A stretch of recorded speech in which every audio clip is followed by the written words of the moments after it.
Hi, Bob. This is Jim Gillis with Win My Vote, and just got your email about your endorsements for Support Our Revolution, and think the website looks great, and wanted to invite you to create a group page here on Win My Vote. So the way that Win My Vote works is very much like a online voter information guide, and it's all done through the voter's ballot. So when I sign up, and voters are free and they can sign up with just an email or a social media account, they put their zip code in, and the zip code identifies them in city, county, state, country. And if there's any overlap on these districts, congressional districts, state senate, state assembly, the city district, school board, there's a way on the sign up page to identify which district that you're in. So with that, it allows us to go way down ballot on these races. And the way that this scales is that the candidates build their own profile and enter the races that they're running in. And then as they win votes, they move closer to that first position. So I can go down all the way to school board if I want to learn a little bit more about some of the local candidates that are running. I can click here. I can listen to Ian here.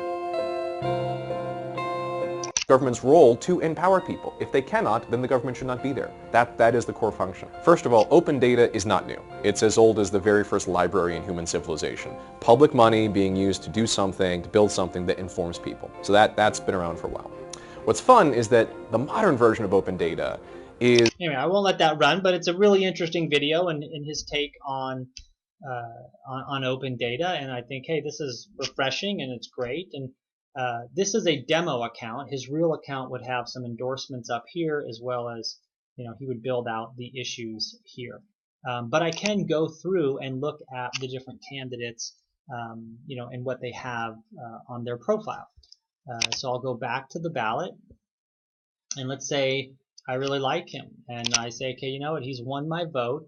I click his star, which favorites, turns his nameplate green, and changes the percentage. And there's just a couple of people on this demo ballot. So, but I can then see how the candidate's doing.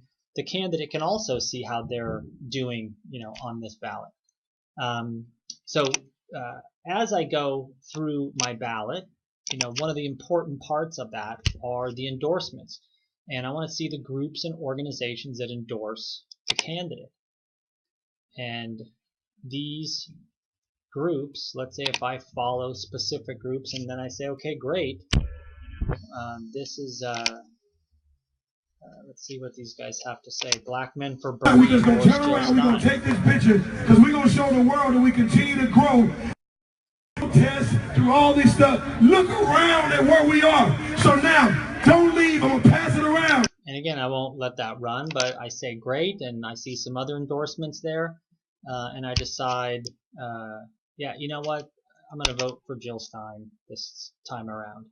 So I can favorite her from this page as well, and when I click back here, she moves into the first position. The percentage changes there, and I can go about the other races as well. And what this is really designed for is that a lot of the social media sites, they're great for for getting people excited and educating people about a candidate, but there's no reason for the voter to go back there.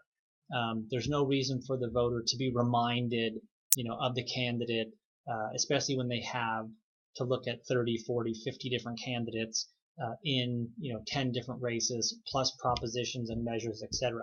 This is a real home page where they continue to go back to this page, and they can add it to their calendar. They can see important information with some dates here.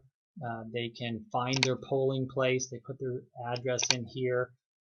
It's not assigned yet. They usually assign them about 6 weeks before the election, but it will display a nice Google map. I can get directions.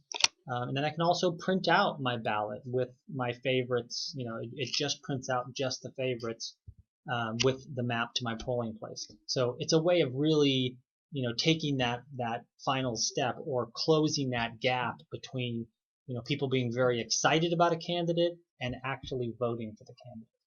So anyway, I hope that helps. A group page, again, I'll show you what a group page looks like. Group pages are completely free.